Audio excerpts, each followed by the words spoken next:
There are philosophical names for those dark thoughts you secretly agree with. Comment what time it is where you are. We're diving into them right now. Ring of Gyges. Picture yourself walking home late at night, and you find a mysterious ring lying on the ground. You slip it on, and suddenly you're invisible, completely undetectable. Nobody can see what you do. Nobody can catch you. Nobody will ever know. What's the first thing that crosses your mind? The ancient philosopher Plato called this the Ring of Gyges, and he asked a question that still haunts us today. If you could get away with absolutely anything, would you still be a good person? Most people immediately say, "Of course I would," but then they start imagining, walking into stores and taking what they want, sneaking into places they're not supposed to be, getting revenge on people who wronged them, and suddenly that confident yes becomes a very uncomfortable maybe. The disturbing truth, Plato believed, and deep down you probably agree, that morality isn't about being good, it's about being watched. We follow rules because we're afraid of consequences, not because we're genuinely moral beings. Think about it. When you're driving alone at 2 a.m. and there's nobody around, do you still stop at every red light? When the cashier gives you too much change and doesn't notice, do you always point it out? When you find someone's wallet with cash inside and nobody's watching, what do you really want to do? The Ring of Gyges forces you to confront something terrifying. That maybe, just maybe, you're only as good as your fear of getting caught. And once you realize this about yourself, you start seeing it everywhere in others too. Psychological egoism. You're scrolling through social media and you see your friend posting about their amazing volunteer work at the homeless shelter. Look how generous they are, helping those in need. What a selfless person. But wait, pause for a second. Why did they post about it? Psychological egoism says something most people hate to admit. Every single thing you do, every action you take, every selfless gesture is actually about you. Always. Your friend didn't volunteer to help homeless people. They volunteered to feel good about themselves, to get social recognition, to build their personal brand as a caring person. Even if they don't realize it, their brain is wired to seek personal benefit from everything they do. Sound harsh? Let's test it. When you donate to charity, aren't you buying that warm, fuzzy feeling inside? When you help your parents with groceries, aren't you avoiding the guilt you'd feel if you didn't? When you comfort a crying friend, aren't you maintaining a relationship that benefits you somehow? Even love. In love, the most selfless emotion we know is actually selfish. You love people because of how they make you feel. You stay with your partner because being with them serves your needs. You care about your family because losing them would hurt you. The twisted part, even when you try to prove this wrong, you're still being selfish. You want to see yourself as a good person, so you act generously to protect your self-image. You literally can't escape your own self-interest. Watch yourself tomorrow. Every decision, every action, every word. Ask yourself, what am I really getting out of this? The answer will disturb you, because deep down, you already know it's true. We're all just sophisticated machines programmed to serve ourselves, while convincing ourselves we're noble and selfless. The others gaze. You're getting ready for work in the morning, standing in front of your closet, trying to decide what to wear. But who are you really dressing for? Right now, even though you're completely alone, your brain is imagining dozens of other people watching you, your co-workers judging your outfit, your crush noticing how you look, random strangers on the street forming opinions about who you are. Welcome to the most exhausting part of being human. You're constantly performing, even when there's no audience. French philosopher Jean-Paul Sartre called this the other's gaze. And it means you never actually get to be yourself, ever, because there's always an invisible crowd in your head, watching everything you do. Think about it. When you're home alone, do you still fix your hair when you pass a mirror? Do you still pose slightly when taking a selfie, even if no one else will see it? Do you rehearse conversations in your head, imagining how others will react? You're not just living your life. You're directing a movie where everyone else is the audience, and you're desperately trying to get good reviews. The disturbing part, even your most private thoughts aren't really private. You're constantly editing them, wondering, what would people think if they knew I was thinking this? You can't even be authentic inside your own mind because you've internalized the judgment of others so deeply. Watch yourself today. Count how many times you adjust your behavior because you imagine someone watching. How you change your voice when answering the phone. How you sit differently when someone walks by. How you scroll through your social media posts before hitting share. You think you're free, but you're actually trapped in an invisible prison where the guards are everyone you've ever met, and the warden is you. Will to power. You're in a group conversation at work, and someone starts explaining a topic you know nothing about. But instead of listening and learning, your first instinct is to jump in with your own opinion, to show that you know something too, to prove you belong in the conversation. Why do you do that? Friedrich Nietzsche had a disturbing answer. Everything you do, every word you speak, every choice you make, every relationship you build, is secretly about one thing: power. Not the obvious kind of power, like being a boss or a politician. Much more subtle than that. It's the power to feel important, to feel superior, to feel like you matter more than the person next to you. Watch yourself at a restaurant.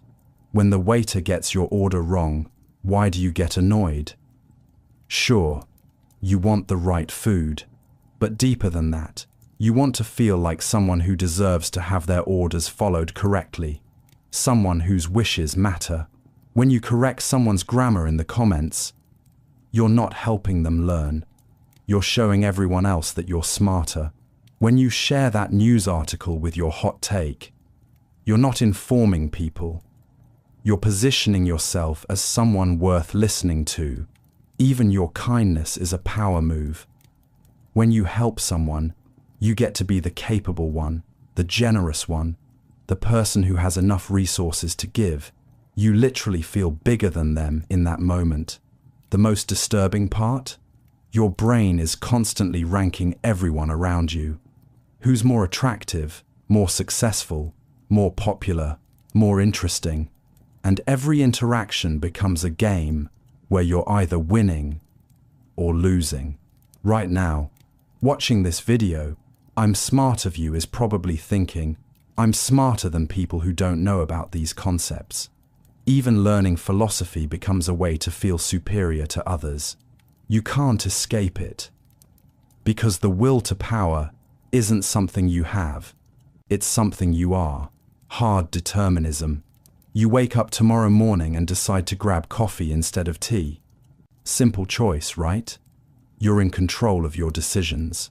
But what if? What if you never actually chose anything at all? Hard determinism says something that breaks most people's brains. Free will is a complete illusion. Every choice you think you're making, from what you eat for breakfast, to who you marry, to whether you're watching this video right now, was decided billions of years ago by the laws of physics. Picture your brain like an incredibly complex computer. When you decide to get coffee, your brain cells fire in specific patterns.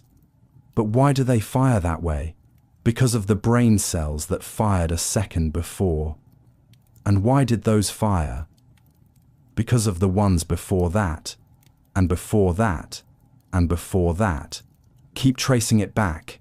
Your coffee choice was determined by your genetics, your childhood experiences, your hormone levels this morning, what you ate yesterday, the temperature in your room, conversations you had last week. Go back far enough, and your choice was actually determined by the exact position of every atom in the universe at the moment of the Big Bang. You're not making decisions, you're just a biological machine playing out a program that was written 13.8 billion years ago. Right now, your brain is probably rebelling against this idea. Of course I have free will. I could stop watching this video right now if I wanted to, but could you really? Or is your brain just following its programming, which includes the program to believe it has free will? Even your resistance to this concept, the thoughts you're having right now, the urge to disagree, all of it was predetermined. You're not choosing to think these thoughts, you're watching them happen. Like a passenger in a car that's driving itself. Welcome to the most terrifying realization in philosophy. You might just be along for the ride. The absurd. You're lying in bed at 3 a.m., staring at the ceiling, and suddenly a question hits you like a truck. What's the point of any of this? You wake up, go to work, pay bills, watch Netflix, sleep, repeat, for decades, until you die, and then nothing. Your job won't matter. Your relationships won't matter. Even your greatest achievements, SPS, completely meaningless in 100 years. Welcome to what Albert Camus called the absurd. The moment when you realize life has no inherent purpose, but you have to keep living it anyway. Think about it. You spend years getting an education, to get a job, to make money, to buy stuff, to impress people who are also working jobs they don't care about, to buy stuff they don't need. Meanwhile, the universe is 13.8 billion years old, and you'll be dead in maybe 80 years if you're lucky. Your entire existence is a cosmic blip. Less than a blip. A fraction of a blip. But wait, it gets worse. Because even though life is meaningless, you can't stop caring about it. You still get excited about your weekend plans. You still feel heartbroken when relationships end. You still worry about your career, your appearance, what people think of you. You're like someone passionately arguing about the rules of a game that doesn't actually exist. Camus said, "We have three options: commit suicide and escape the absurdity, find religion or philosophy to give us fake meaning, or accept the absurdity and keep living anyway." Most people choose option 2. They convince themselves their job matters, their beliefs are important, their lives have cosmic significance. But deep down, in those 3 a.m. moments, you know the truth.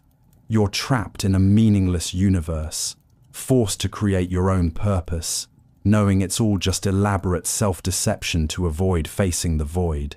And, somehow, you have to be okay with that. False memory syndrome. Remember your first day of school? 10 nervous. Mom waving goodbye. That specific classroom smell? Half of that memory is fake. False memory syndrome shows your brain constantly rewrites your past. Every time you remember something, you're not accessing a file, you're rebuilding it from scratch, filling gaps with pure fiction. Studies prove people vividly remember entire childhood events that never happened. Detailed, emotional memories. Completely fabricated. Right now, think of your most treasured memory. How much actually happened that way? Your brain edited out boring parts, enhanced drama, added details from movies or stories you heard. Your personality is built on these fake memories. You think you're brave because you remember standing up to a bully, but maybe that never happened. You avoid situations because you remember being embarrassed, but perhaps that embarrassment is fiction. Look at old photos from events you remember clearly. Notice how different reality looks from your memory. Every confident statement about your past might, "I've always been this way," or "I learned not to trust people when," might be based on memories that exist only in your head. Your entire identity could be built on stories your brain invented and convinced you are real. Sardian nihilism. Imagine someone asks why torture is wrong. Your immediate response, because it causes suffering. Connect 10. But why is suffering bad? Sadian nihilism, named after the Marquis de Sade, asks a question that makes most people's skin crawl. If nothing ultimately matters, why shouldn't we cause pain? Traditional morality says suffering is bad because, well, just because. But strip away religious rules and social conditioning, what's actually wrong with cruelty? Animals torture their prey. Nature is filled with violence. The universe doesn't care if you're in agony. So why do we pretend pain has some cosmic significance? Sade argued that if life is meaningless, and deep down you know it is, then your squeamishness about cruelty is just social programming, pure emotional conditioning with no logical foundation. Right now your brain is screaming, "That's horrible." But why? Because you were taught to think that way. Because society needs you to believe suffering matters so civilization doesn't collapse. But what if, just what if, your moral outrage is nothing more than trained behavior, like a dog that's been taught not to bite? The truly disturbing part isn't that some people embrace cruelty. It's that your rejection of cruelty might be just as arbitrary and meaningless as embracing it. In a universe without inherent purpose, good and evil become nothing more than personal preferences. And deep down, when you're honest with yourself, you know there's no cosmic referee keeping score. Cosmic pessimism. Stars explode, black holes devour galaxies, entire civilizations get wiped out by asteroid impacts. And somehow, you think the universe cares about your feelings. Cosmic pessimism reveals the most uncomfortable truth about existence. Reality is fundamentally hostile to consciousness. Every moment you're alive, the universe is actively trying to kill you. Radiation from space, NU19, constantly bombarding your cells. Gravity, NU19, slowly crushing your spine. Time, aging your body toward inevitable death. Even the air you breathe creates toxic waste that damages your organs. But wait, it gets darker. Consciousness itself might be the universe's cruelest joke. Most matter in the cosmos is unconscious rock and gas, floating peacefully through the void. No suffering, no anxiety, no existential dread. Then, somehow, you happened. A tiny spark of awareness in an ocean of mindless matter, just conscious enough to realize how hostile everything around you island. Look at natural disasters. Earthquakes don't avoid hospitals. Tsunamis don't spare orphanages. Cancer doesn't care if you're a good person. The universe operates with complete indifference to your well-being or anyone's well-being. Every happy moment in human history happened despite the universe's best efforts to end it. Your ancestors survived ice ages, plagues, predators, and cosmic catastrophes, NXLV. Not because reality was kind to them, but because they got ridiculously lucky. Right now, a gamma ray burst could sterilize Earth without warning, and the universe wouldn't even notice. Welcome to the most liberating and terrifying realization. Nothing personal is happening to you. Reality just hates everything equally. Herd mentality. Walking through a busy intersection, everyone suddenly stops and looks up at the sky. What do? Look up, of course, without even thinking about it. Herd mentality reveals something embarrassing about human nature. Individual thinking is mostly an illusion. Most of your opinions, behaviors, and choices are just copying what everyone else does. Notice how your music taste mysteriously aligns with whatever's popular, how your political views happen to match your friend group, how you suddenly want things right after seeing others have them. Animals do this too. When one sheep runs, they all run, even if there's no actual danger. But at least sheep don't pretend they're making independent decisions. Watch yourself in any group setting. You automatically mirror their energy, adopt their speaking patterns, laugh when they laugh. Your brain is constantly scanning the room asking, "What's everyone else doing?" Then adjusting your behavior to match. Even your rebellion against the crowd?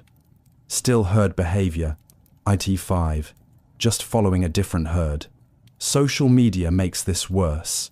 Viral trends, cancel culture, mass outrage, to millions of people thinking they're expressing individual opinions, while saying the exact same things as everyone else.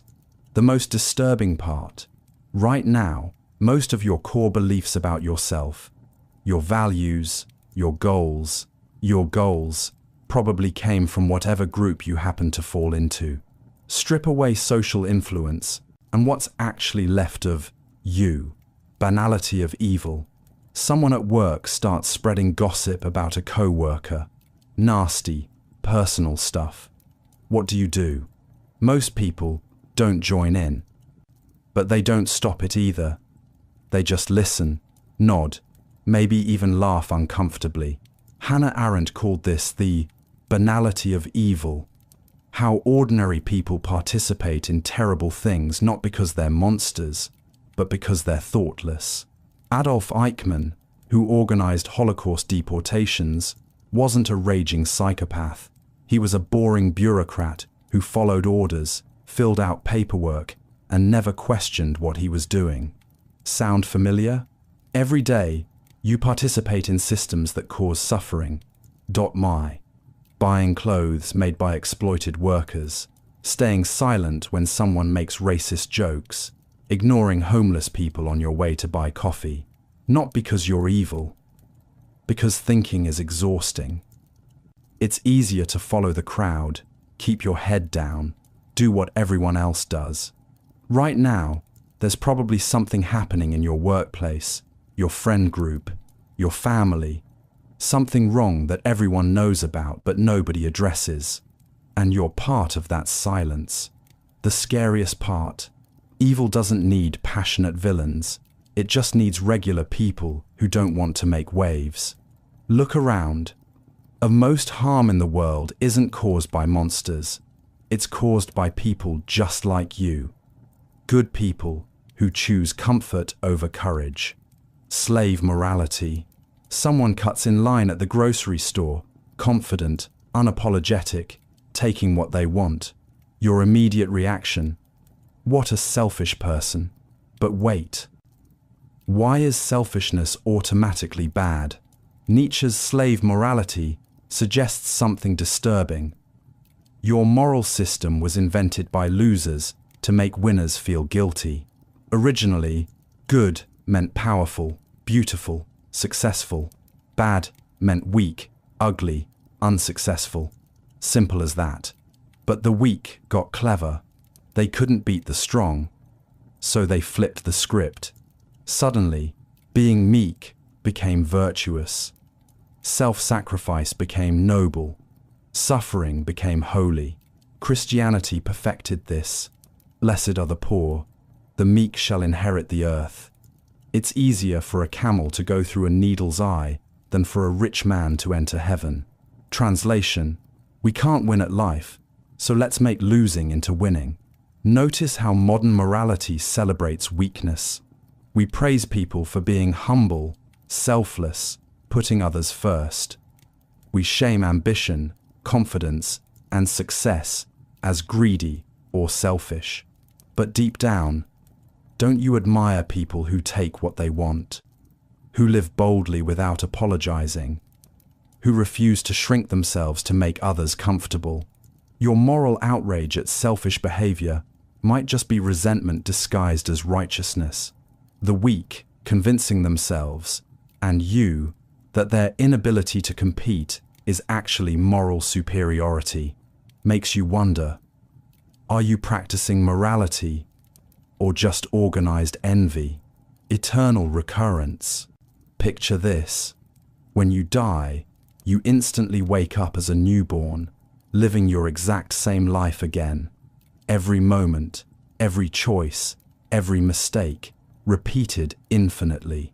Same embarrassing moments, same heartbreaks, same boring Tuesday afternoons, same arguments with your parents, forever. Nietzsche's eternal recurrence asks the ultimate question. If you had to live your life on repeat for eternity, would you be terrified or excited? Most people immediately feel sick thinking about it. Living through high school again? That awkward phase, those cringy texts you sent, that time you tripped in front of everyone. Infinite times? Reliving every petty argument, every wasted weekend, every moment you spent scrolling social media instead of doing something meaningful. The disturbing truth. If the thought of repeating your life horrifies you, what does that say about the life you're living right now? Right now, today, you're making choices you'd regret having to repeat forever. Staying in relationships that drain you, working jobs that bore you, avoiding conversations you need to have. Eternal recurrence isn't about some cosmic punishment. It's about facing how much of your one precious life you're wasting on things that make you miserable. If you had to live today, over and over forever, would you change anything? The answer reveals everything about whether you're truly living or just existing. Moral relativism. A woman in one culture covers her face. It's respectful. In another culture, showing your face is respectful. Both societies think the other is wrong. Who's actually right? Moral relativism says neither. Because right and wrong don't actually exist. They're just cultural opinions dressed up as universal truths. Think about it. Eating cows is normal to you, horrifying to Hindus. Multiple wives seem immoral to you, perfectly acceptable in some societies. Child marriage disgusts you now, but was completely normal for most of human history. Even murder, number son, supposedly the ultimate wrong, has exceptions everywhere. War, self-defense, capital punishment. Your own government kills people and calls it justice. So where are these absolute moral rules supposed to come from? God? Which God? Nature. Nature is filled with violence and suffering. Reason? Smart people disagree about everything. Every moral belief you hold. Someone somewhere thinks you're evil for believing it. And they're just as convinced they're right as you are. Right now, future generations will probably look back at things you consider normal: wealth, factory farming, wealth inequality, social media addiction, CTAA, and think you were monsters. The uncomfortable truth? Your moral compass isn't pointing to some cosmic north. It's just pointing to whatever your culture programmed into you. And deep down, when you're honest, you know it. Hedonic treadmill. Remember getting that thing you desperately wanted? Maybe new headphones, a promotion, or your dream car. For exactly 2 weeks. You were happy. Then it became normal.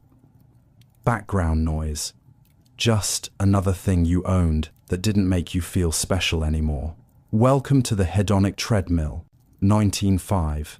The psychological trap that ensures you never stay satisfied, no matter what you achieve. Your brain has a happiness set point. Get something amazing. Temporary spike in joy, then back to baseline. Lose something important. Temporary dip in mood, then back to baseline. Lottery winners aren't significantly happier, than anyone else after the first year. People who lose limbs adapt and return to similar happiness levels. Your emotional baseline is basically bulletproof. But nobody tells you this when you're working 60-hour weeks to afford that apartment, or stressing about getting into the right college, or saving for months to buy something you think will change your life. Social media makes this worse. Everyone's showcasing their temporary happiness spikes while you're stuck at your baseline, wondering why you're not as fulfilled as they seem. The disturbing realization: most of your life goals are just elaborate ways to feel the same way you already feel. You're running on a treadmill, convinced you're making progress, while staying in exactly the same place emotionally. Original sin. A newborn baby opens its eyes for the first time, innocent, pure, untouched by the world's corruption. Except, according to original sin, that baby is already broken. Christianity teaches we're all born guilty of Adam's crime. But strip away the religious language and something darker emerges. Humans are fundamentally flawed from birth. Look at children when adults aren't watching. They lie effortlessly, steal cookies, hit other kids, pull wings off insects. Nobody teaches them this behavior. It just emerges naturally. Most parents spend decades trying to civilize their children, teaching them not to be selfish, cruel, dishonest, as if goodness is learned and badness is default. Even secular psychology agrees. Babies are born completely self-centered, unable to empathize, caring only about their own needs. Socialization is just training animals to pretend they're civilized. Watch yourself when nobody's looking. When you're tired, stressed, or anonymous online, what comes out naturally? Kindness or cruelty, generosity or selfishness, truth or convenient lies. Strip away years of social conditioning, moral education, and fear of consequences. What's left might be closer to your actual nature. Original sin isn't about some ancient fruit. It's about recognizing something most people spend their lives denying. Maybe you're not naturally good. Thanatos. Late at night, driving alone on an empty highway. Suddenly, you imagine jerking the steering wheel hard right, just for a split second. Why did your brain go there? Freud called it Thanatos, Itan, the death drive. Hidden beneath your survival instincts lives something darker, a pull toward destruction, chaos, ending. Ever stand at a cliff edge and feel a weird urge to jump? Not because you're suicidal, but because some part of your mind is curious about the fall. Or find yourself drawn to horror movies, true crime podcasts, disaster footage. Why do people slow down to stare at car accidents? Thanatos isn't just about literal death. It's about the urge to destroy what you've built. Sabotage good relationships, quit stable jobs, start fights you can't win. Notice how you sometimes make choices that hurt your future self. Procrastinate on important projects. Say things you know you'll regret. Stay up too late when you have early meetings. Part of you actively works against your own interests, seeking chaos when life gets too comfortable, conflict when things get too peaceful, even cutting your own hair at 2 a.m. or sending risky texts. That's Thanatos whispering, "Let's see what happens if we burn it all down." Your death drive doesn't want you dead. It wants to feel alive through destruction. The shadow. Your friend starts dating someone new, and you immediately find reasons to dislike them. Too loud, too clingy, too fake. But wait, aren't those the exact things people say about you behind your back? Carl Jung discovered something unsettling called the shadow. All the parts of yourself you refuse to acknowledge get projected onto other people. Whatever annoys you most about others, that's probably your shadow speaking. The coworker you think is attention-seeking. You secretly crave attention too. The person you call manipulative. Check your own behavior patterns. Every quality you judge harshly in others exists somewhere in your unconscious mind. Your brain just hides it from you and points the finger outward instead. Notice how you always seem to attract the same type of problematic person, same toxic friend patterns, same difficult romantic partners. Jung would say, you're not attracting them. You're recognizing your own hidden darkness in them. The most righteous, judgmental people often have the biggest shadows. They spend so much energy condemning others because they can't face their own capacity for the same behaviors. Right now, think of someone who really irritates you. What specific traits bother you about them? That's your shadow waving hello. The disturbing truth.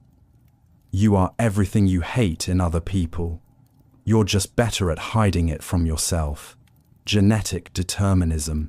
Two identical twins separated at birth. Raised in completely different families, different countries, different cultures. 20 years later, they meet for the first time. Same laugh, same nervous habits, same taste in music, same career choice. Genetic determinism says something most people desperately want to deny. DNA is your destiny. Studies of separated twins are terrifying. They choose similar names for their children, marry people with similar characteristics, even have the same favorite colors, without ever meeting. Intelligence, personality, mental health, addiction tendencies, political beliefs, all significantly influenced by genes you didn't choose. Right now, your sense of humor, largely genetic, your anxiety levels, written in your DNA, your ability to delay gratification, inherited from parents you might barely know. Even your deepest values and moral beliefs correlate with specific gene variants. Conservatives and liberals literally have different genetic markers for disgust, sensitivity, and threat detection. Your life choices feel personal and meaningful, but you're essentially a biological program executing code written millions of years ago. Free will becomes even more questionable when your preferences, talents, and limitations were determined before you were born. Look at your parents, your siblings. Notice the patterns you can't escape. The personality traits you swore you'd never have but somehow developed anyway.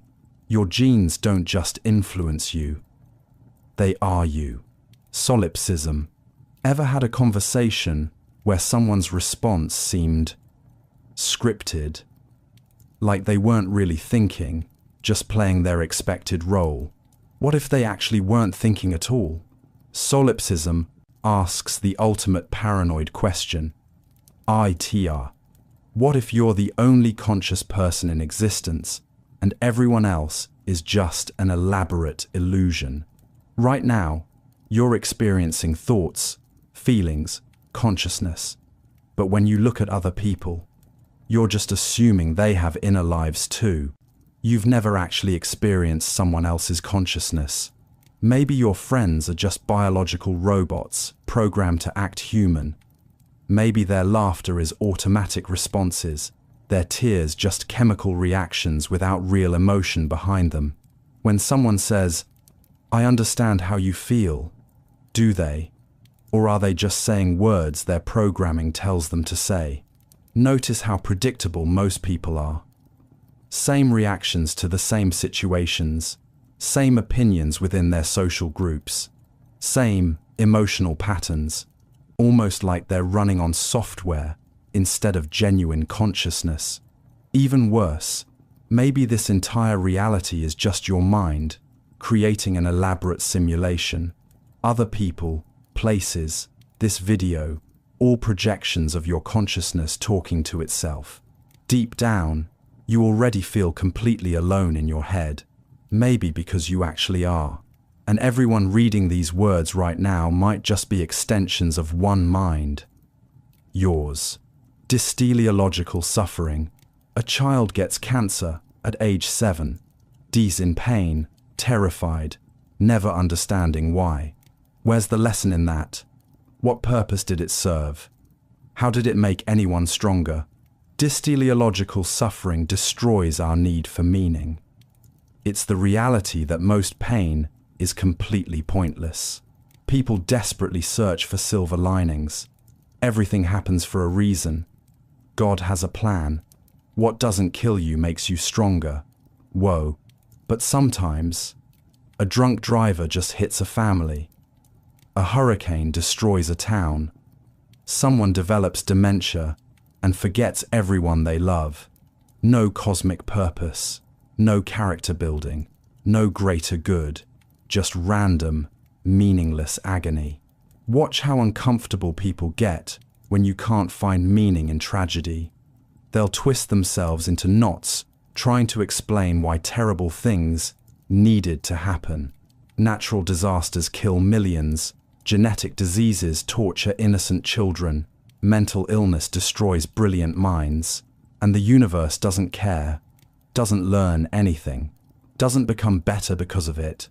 Your own worst moments, the times you suffered most, strip away all the meaning you've invented afterward. Was there actually any point to that pain? Or was it just suffering? Random, purposeless, dysteleological suffering that you've spent years trying to convince yourself meant something. Maybe it didn't mean anything at all. Panopticon society. Walking through the mall, cameras track your every move. Your phone logs your location. Your credit card records what you buy. Your browser saves what you search. But somehow, you still pick your nose when you think nobody's watching. Jeremy Bentham designed the Panopticon, EIFE, a prison where guards could watch every prisoner, but prisoners never knew when they were being observed. Perfect control through uncertainty. Welcome to your life. Amazon knows what you want before you do. Google predicts your searches. Social media algorithms know your political views better than your family does. Surveillance cameras recognize your face in crowds. Yet people still speed when they don't see cops. Still lie on dating profiles. Still steal office supplies. The disturbing part isn't that you're being watched. It's how inconsistently you care about being watched. Privacy disappeared gradually, so you barely noticed. First cookies, then location tracking, then microphones listening for keywords, then cameras recognizing emotions. Each step felt reasonable in isolation, convenient, helpful even. Now corporations know your menstrual cycle, governments track your movements, and AI systems predict your behavior. But you still post everything online voluntarily. You're simultaneously the prisoner and the guard in your own panopticon, surveilling yourself more thoroughly than any dictator ever could. And somehow, you paid for the privilege. Death of God. Christmas morning. Families gathering around trees, exchanging gifts, pretending to celebrate the birth of someone they don't really believe in anymore. Churches emptying, prayer feeling awkward, religious rules seem arbitrary. Nietzsche declared, "God is dead," over a century ago. But most people are still pretending otherwise. Walk through any modern city. Science explains what we used to call miracles. Psychology explains what we used to call the soul. Evolution explains what we used to call divine creation. Yet people still say thoughts and prayers after tragedies, while secretly knowing those prayers go nowhere. Weddings happen in churches by people who haven't been to service in years. Funerals invoke heaven by families who don't actually believe in the afterlife. Even religious people live like atheists Monday through Saturday. They plan for retirement instead of trusting God's provision. They get medical treatment instead of relying on faith healing. They lock their doors instead of believing in divine protection. The disturbing truth? Most people already live as if God doesn't exist. They just haven't admitted it to themselves yet. Modern life killed the need for divine explanation. But instead of accepting the void, society maintains empty rituals and hollow traditions. God died. But nobody wants to attend the funeral. Übermensch. Meeting someone truly exceptional. Someone who seems to operate by completely different rules than everyone else. They don't ask permission, don't follow trends, don't care about normal social expectations. Part of you is annoyed. But part of you is secretly envious. Nietzsche's Übermensch, over man, represents humans who've evolved beyond ordinary morality and social conditioning. They create their own values instead of inheriting them. Most people are sheep following inherited rules they never questioned. Don't steal, be humble, follow authority, care what others think. But what if those rules are just suggestions? Look at history's most influential people, artists, entrepreneurs, and revolutionaries. They broke rules everyone else followed. Steve Jobs was notoriously difficult. Picasso ignored artistic conventions. Einstein challenged scientific orthodoxy. Deep down, don't you believe you're capable of more than the people around you, that you see things others miss, that normal rules don't quite apply to your unique situation? When you bend rules, cut in line because you're special, take credit you didn't earn, manipulate situations to your advantage, part of you thinks, I'm different, I deserve this. Maybe you're not just being selfish. Maybe you're becoming Übermensch. The disturbing question, what if some people actually are superior to others? And what if you're one of them? Nihilistic void. Midnight scrolling through social media. Watching people post about their amazing lives, their meaningful careers, their deep relationships. But underneath all those smiling photos, do you sense it? That hollow feeling that none of it actually matters. Welcome to the nihilistic void, Nihen, the emptiness hiding beneath everything humans do to feel important. People build careers they don't care about, create families to avoid loneliness, pursue hobbies to fill time, post constantly to prove they exist. All desperate attempts to cover up the same terrifying realization. There's nothing at the center, no cosmic purpose driving your choices, no deeper meaning behind your relationships, no grand plan connecting your experiences. Just void. Strip away all the distractions, your goals, your beliefs, your daily routines, and what's left? A consciousness floating in space, creating elaborate stories to avoid facing the emptiness. Even this video, your philosophical curiosity, your search for disturbing truths, might just be another distraction from confronting the void directly. Religion tried to fill it with God. Science tried to fill it with progress. Psychology tried to fill it with self-improvement. But the void remains. Ready for the most disturbing part? Deep down, in your quietest moments, you can feel it. That hollow space where meaning should be, and you know it's real. Materialist, reductionism, staring into someone's eyes during an intimate conversation, feeling that spark of connection, that sense of truly seeing another soul. But what if there's no soul to see? Materialist reductionism says everything you think makes you human.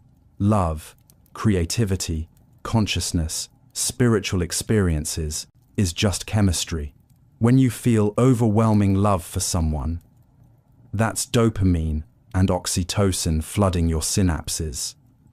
When you have a profound spiritual moment, that's neurons firing in your temporal lobe.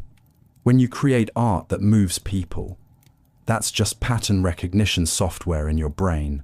Depression isn't a dark night of the soul. It's low serotonin. Personality isn't your unique essence. It's genetic variations in neurotransmitter production. Even your sense of free will choosing what to say right now. That's just electrical impulses following predetermined pathways. Your most meaningful memories?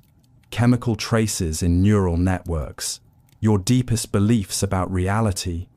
Evolutionary programming designed to help your genes survive. Strip away the romantic language, and you're essentially a biological computer made of meat, running software you didn't write, toward goals you didn't choose. Every transcendent human experience can be replicated with the right drugs or brain stimulation. Love becomes neurochemistry. Art becomes pattern processing. God becomes temporal lobe epilepsy. Nothing more than sophisticated chemistry, pretending to be profound. Bad faith. Sitting in a job you hate, complaining to friends, "I have no choice, I need the money." But wait, didn't you just make a choice? You chose money over happiness, security over risk, comfort over authentic living.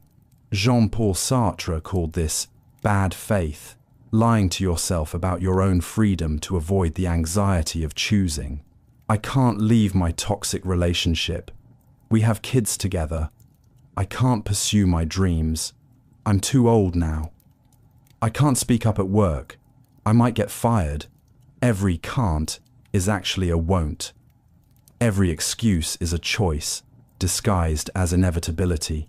Bad faith feels safer than freedom because responsibility is terrifying. If you admit you're choosing your miserable life, then you have to do something about it. Much easier to pretend you're trapped. Watch how people describe their lives: to have to work late again, instead of "I'm choosing work over family time."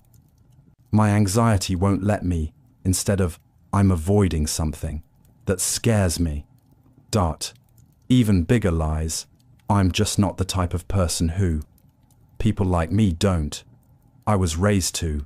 Right now, every aspect of your life you blame on circumstances, other people, or your past is actually a choice you're making and refusing to own.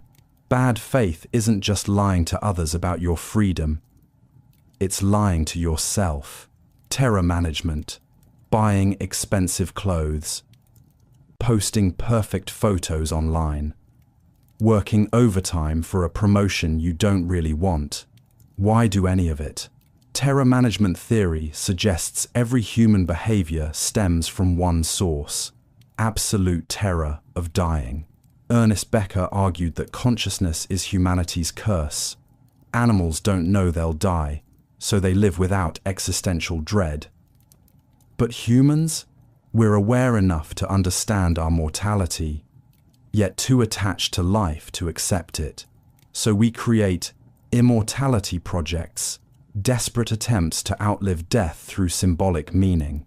Building a career isn't about money. It's about leaving a legacy. Having children isn't just biological. It's about genetic immortality.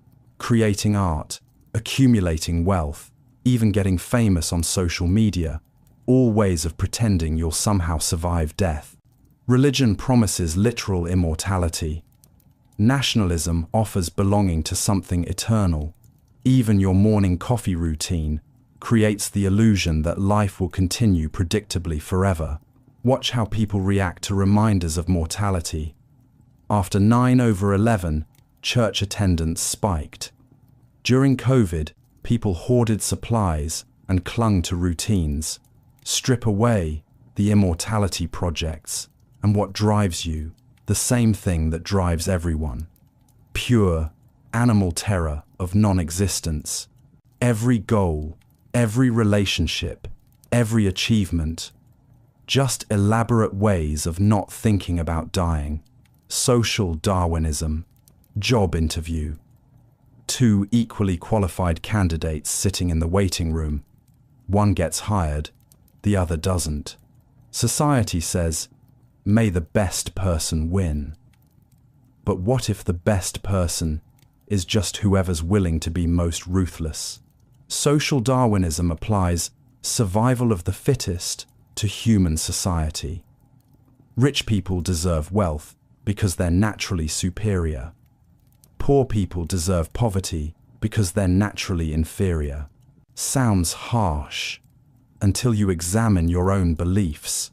When someone succeeds, don't you assume they worked harder, made better choices, had superior skills?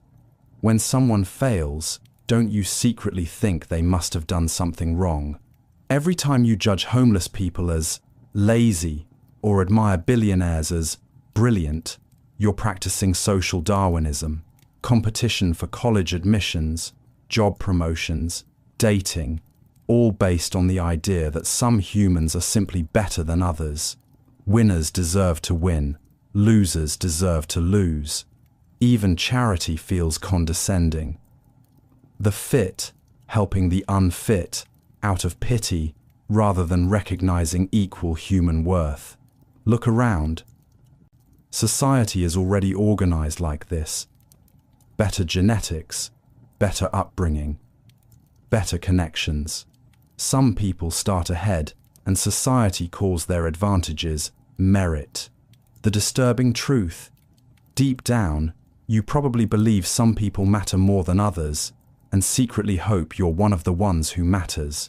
Moral nihilism. Standing at a crosswalk. A red light. No cars coming, nobody watching. Do you wait or cross? Most people cross.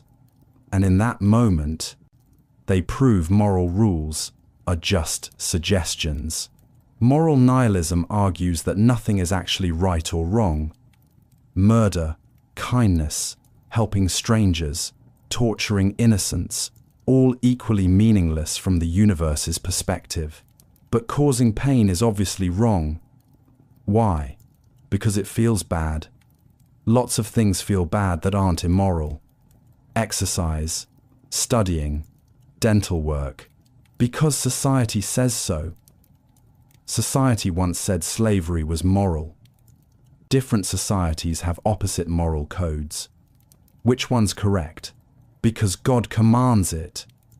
Which God? They all contradict each other. Strip away emotions, social conditioning, and religious programming, and what's left? Personal preferences dressed up as cosmic laws. Right now, your moral outrage at certain behaviors, that's just brain chemistry, evolved to help groups cooperate. Your disgust at cruelty, just an emotional reaction, with no objective foundation. Even your desire to be good stems from self-interest. Avoiding guilt, gaining approval, feeling superior to bad people. Watch how quickly moral rules bend when convenient. Speed limits, tax laws, little white lies. Everyone's a part-time nihilist when nobody's looking. The disturbing truth? Deep down, you already live like moral nihilism is true. Parasitic existence, birthday party. Everyone's singing, celebrating, bringing gifts. But behind the smiles, notice something unsettling. Most relationships are just elaborate resource extraction. Parasitic existence suggests humans rarely offer equal value in their connections. Someone's always taking more than they give, and you're probably both parasite and host. Friends who only call when they need favors. Family members who drain your energy without reciprocating. Romantic partners who consume your time, money, emotional labor, while contributing significantly less. Even worse, you do it too. Think about your closest relationships. What do you actually provide versus what you receive? When you text someone, aren't you usually seeking attention, validation, entertainment, or assistance? Your social media posts, your conversations, your very presence, often just ways of extracting something from others. Likes, sympathy, admiration, free therapy. Babies are obvious parasites, completely dependent, offering nothing but cuteness in return. But adults? Just better at disguising their parasitism as friendship, love, or family obligation. Even helping others often serves your need to feel valuable, needed, morally superior. Watch any group dynamic. There's always someone who talks more than they listen, takes more than they give, needs more than they provide. The uncomfortable question: in your relationships, are you the parasite or just a really good host? Might makes right. Getting cut off in traffic by someone in a luxury car, and somehow you don't honk at them the way you would at someone driving a beat-up sedan. Why the different reaction? Might makes right suggests that power, not morality, actually determines what's acceptable. People with more strength, wealth, or influence get to break rules that others can't. Watch how differently society treats identical behaviors based on who performs them. When a homeless person takes something, it's theft. When a corporation takes something, it's business strategy. Rich people avoid taxes through loopholes. Poor people who don't pay are criminals. Politicians lie and call it political messaging. Regular people lie and face consequences. Even in personal relationships, the person with more options, more confidence, more resources, usually gets their way. Not because they're right, but because they can. Notice your own behavior around power. You probably speak differently to your boss than to your subordinates. Treat attractive people better than unattractive ones. Show more respect to successful people than struggling ones. Deep down, you already live as if might makes right. You just pretend morality matters when convenient. History's written by winners. Laws are made by the powerful. Justice goes to whoever can afford better lawyers. Power doesn't corrupt. It reveals what was always true. Divine command theory. Watching the news. Another scandal involving religious leaders behaving badly, lying, stealing, hurting people they're supposed to protect. Yet, somehow, believers still defend the institution. Well, God works through imperfect people. Divine command theory reveals something disturbing about moral thinking. Many people believe right and wrong exist only because God says so. Murder is wrong because God forbids it. Helping others is good because God commands it. Strip away divine authority, and morality becomes meaningless opinion. Religious people hate admitting this, but their logic leads to terrifying conclusions. If God commanded torture tomorrow, would it become moral? If divine law changed, would your deepest moral convictions flip instantly? Even scarier, non-religious people often think the same way about other authorities. Laws are right because government makes them. Social norms are correct because society endorses them. Both groups desperately need someone else to tell them what's moral, because facing moral responsibility alone is terrifying. Notice how uncomfortable people get when asked, "Why is this wrong?" without appealing to some external authority. Religion, law, culture, experts. Always someone else making the rules.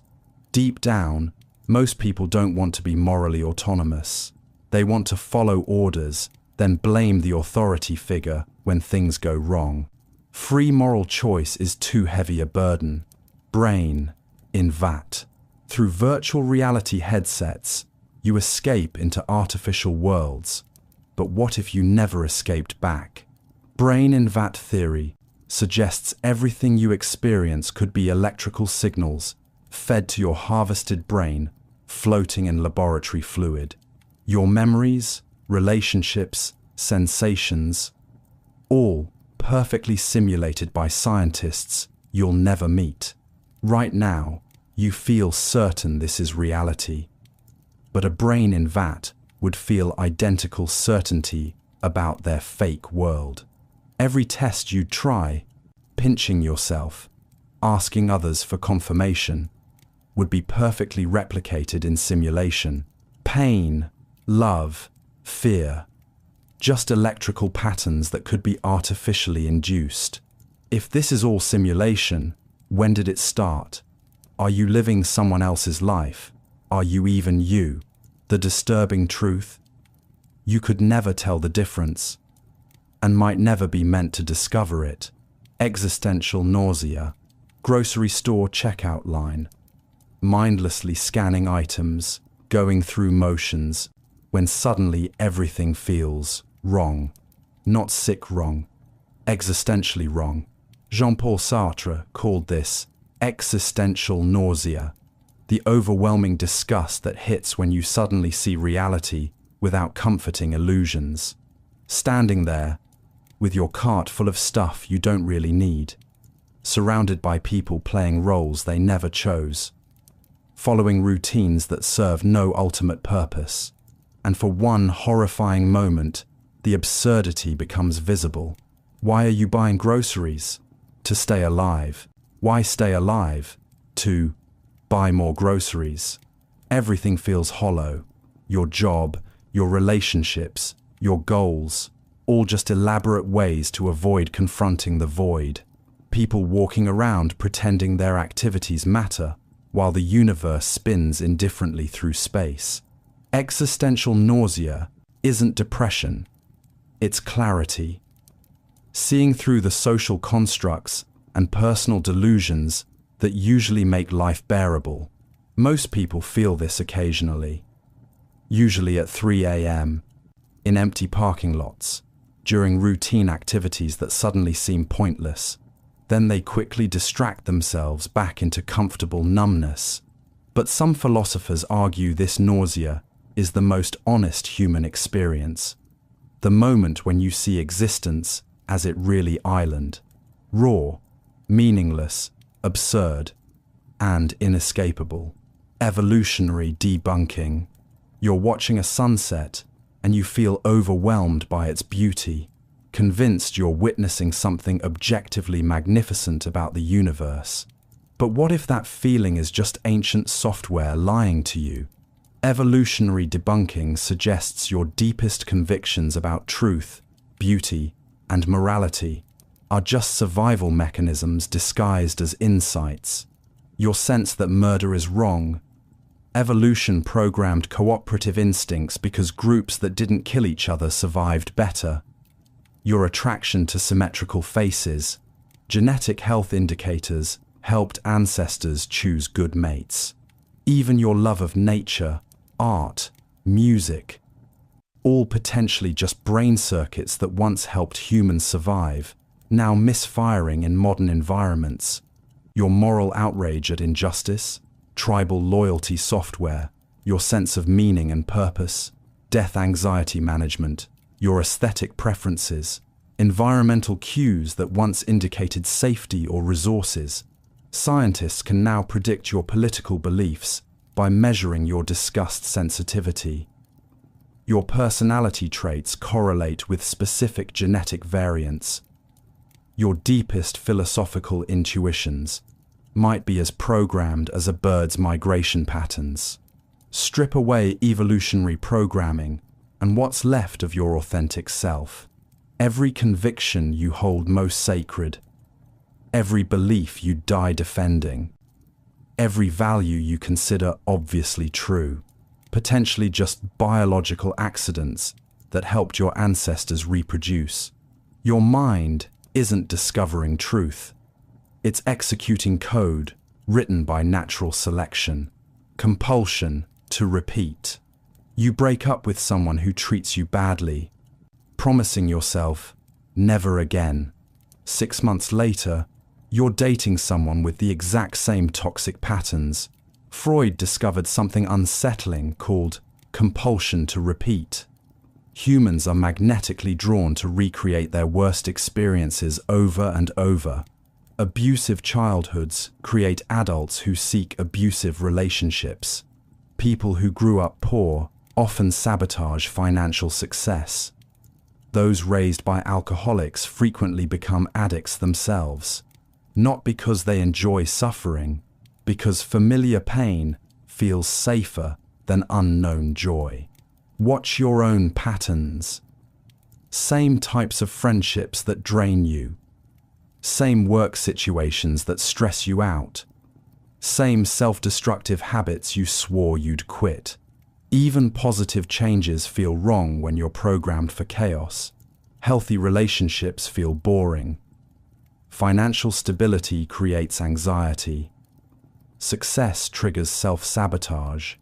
Your unconscious mind would rather repeat known trauma than risk unknown happiness.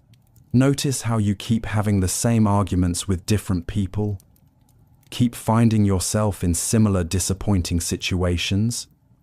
Keep making choices that lead to familiar frustrations. It's not bad luck or coincidence. It's compulsion to repeat. Your brain is literally addicted to recreating your earliest emotional experiences, even when they were terrible. Breaking the cycle requires recognizing you're not choosing these patterns, you're being chosen by them. Noble lie.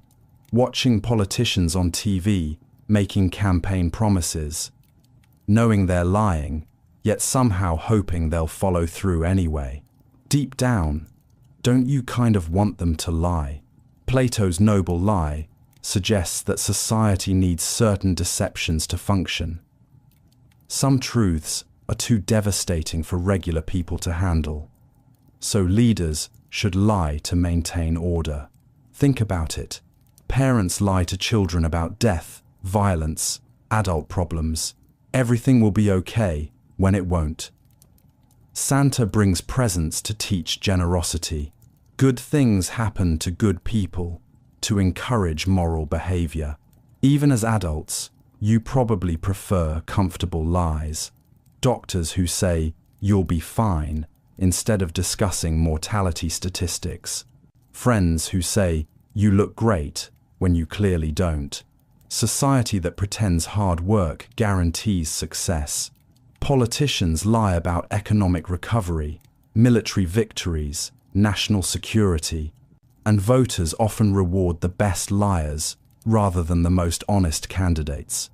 Notice how angry people get at whistleblowers who reveal uncomfortable truths. Edward Snowden exposed government surveillance, and many called him a traitor for telling the truth. Maybe ignorance really is bliss. Maybe some lies protect social stability. Maybe the masses can't handle reality without falling into chaos or despair. The disturbing question: do you want to be told the truth? Or do you secretly prefer leaders who lie to you skillfully? Moral luck. 2. Equally drunk drivers leave the same bar. Same level of intoxication. Same reckless decision to drive home. One makes it safely. The other kills a child who runs into the street. Same choice. Same moral culpability, but completely different consequences based on pure chance. Moral luck reveals something unsettling about justice. Your moral responsibility often depends on factors you can't control. The driver who killed someone becomes a monster in society's eyes. The one who made it home? Just someone who got away with a bad decision, but their moral failing was identical. This happens constantly. CEOs make risky decisions. Some get lucky and become visionaries. Others crash companies and become villains. Students cheat on exams. Some get caught and face consequences. Others graduate with honors. Even your character traits. Being born with impulse control, growing up in stable environments, having good role models. None of that was your choice. People in prison often made the same mistakes as people walking free. They just had worse luck, fewer resources, or got caught. The disturbing truth: much of what society calls good or evil is really just lucky or unlucky. Your moral reputation might depend less on your choices and more on circumstances completely beyond your control. Justice becomes arbitrary when luck determines consequences. Being toward death, you scroll through social media, seeing vacation photos, career updates, weekend plans. Everyone living like they have unlimited time. But what if constantly remembering death was actually the key to authentic living? Heidegger's Being Toward Death argues that most people live in denial of their mortality, and this denial makes their lives meaningless. Daily routines, long-term goals, retirement planning, all ways of pretending you're permanent when you're not. Society encourages this delusion because death-aware people are harder to control, but confronting mortality changes everything. Petty concerns vanish. Fake relationships become obvious. Time stops feeling infinite. Ever notice how people facing terminal illness suddenly become more authentic? They quit jobs they hate, end toxic relationships, speak uncomfortable truths. Death awareness clarifies what actually matters. Most people avoid funerals, don't discuss aging, refuse to write wills, desperately maintaining the illusion of permanence.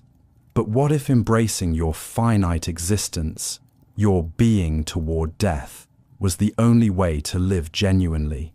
Right now, you have maybe 30,000 days left. How many are you wasting on things that don't matter? Death isn't life's enemy. It's life's meaning maker.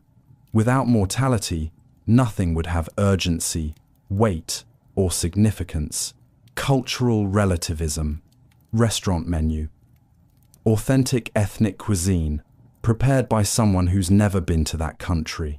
But somehow it tastes exactly like what customers expect. Cultural relativism suggests that truth, morality, even reality itself, changes depending on which society you're born into. Female genital mutilation is horrific to Western minds, but sacred tradition in some cultures.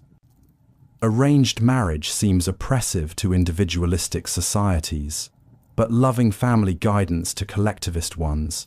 Even basic concepts like fairness or success mean completely different things across cultures. Right now, your deepest moral convictions, someone somewhere considers obviously wrong.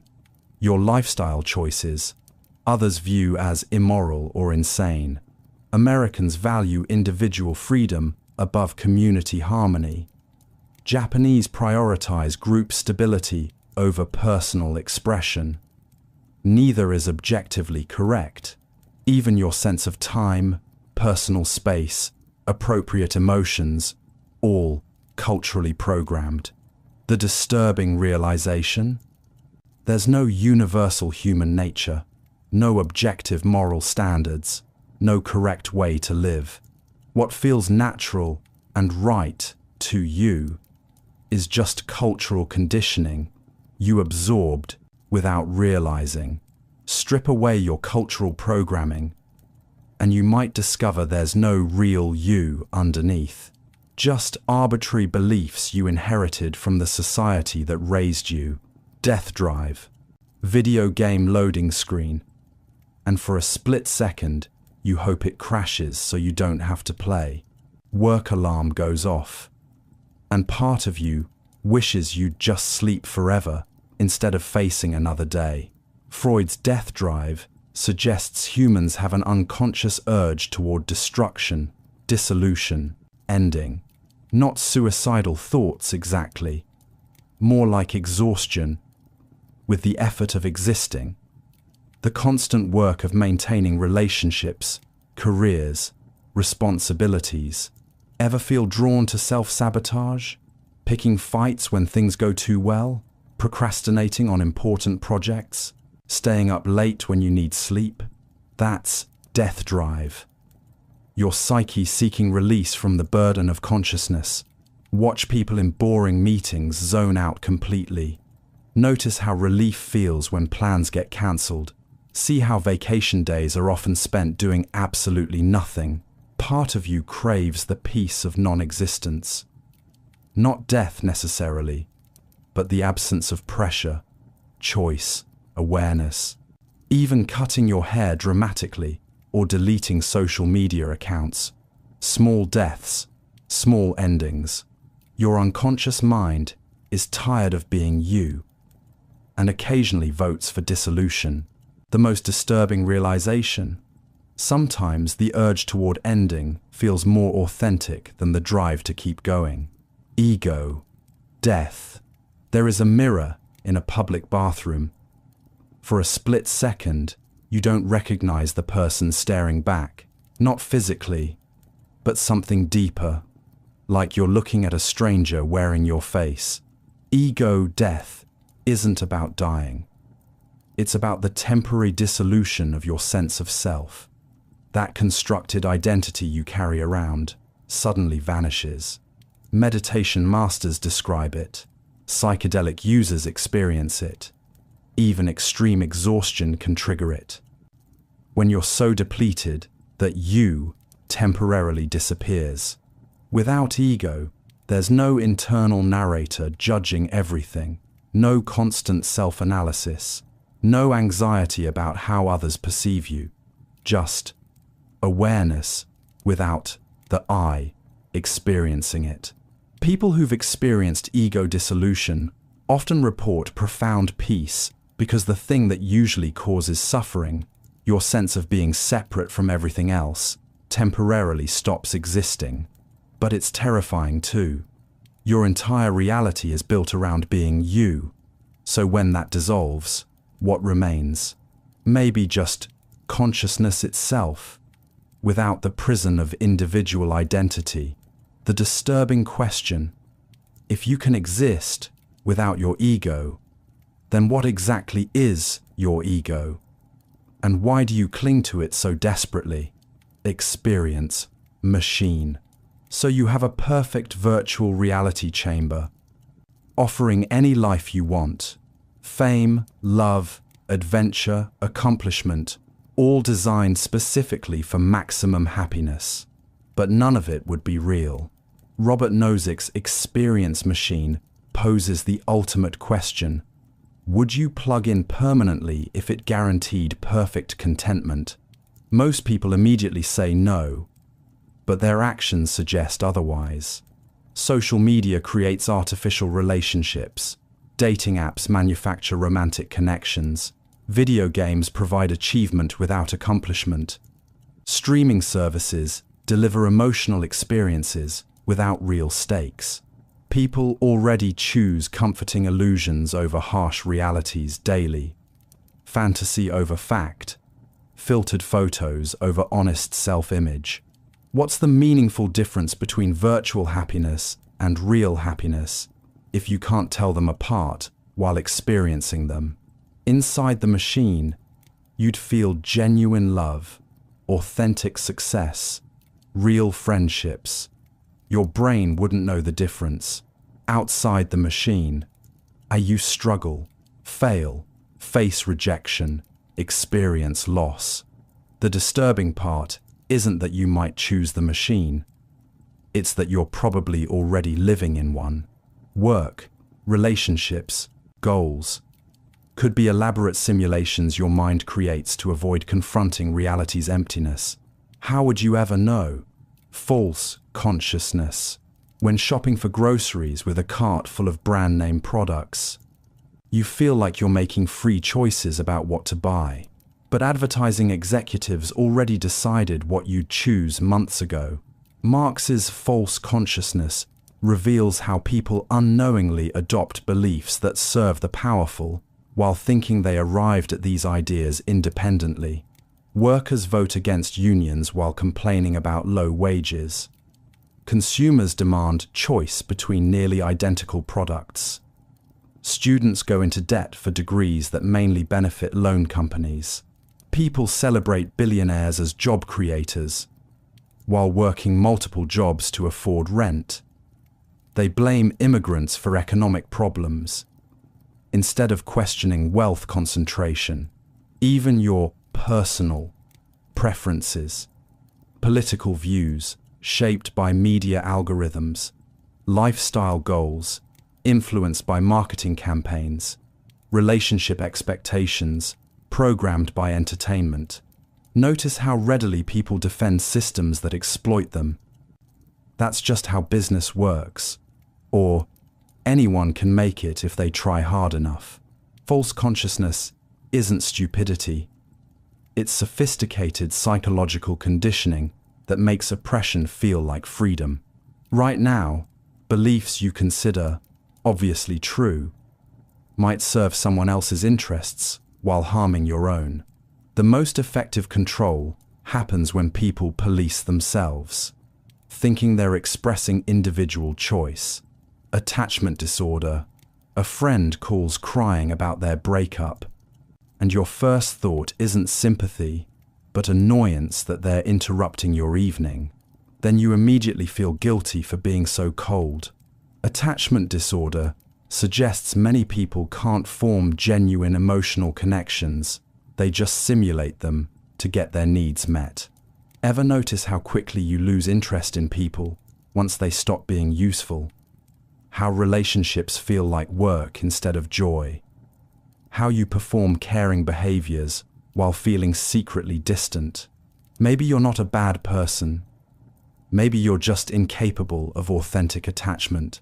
Watch your patterns, getting excited about new relationships, then gradually becoming indifferent, saying, "I love you," while feeling mostly empty, going through relationship motions without real emotional investment.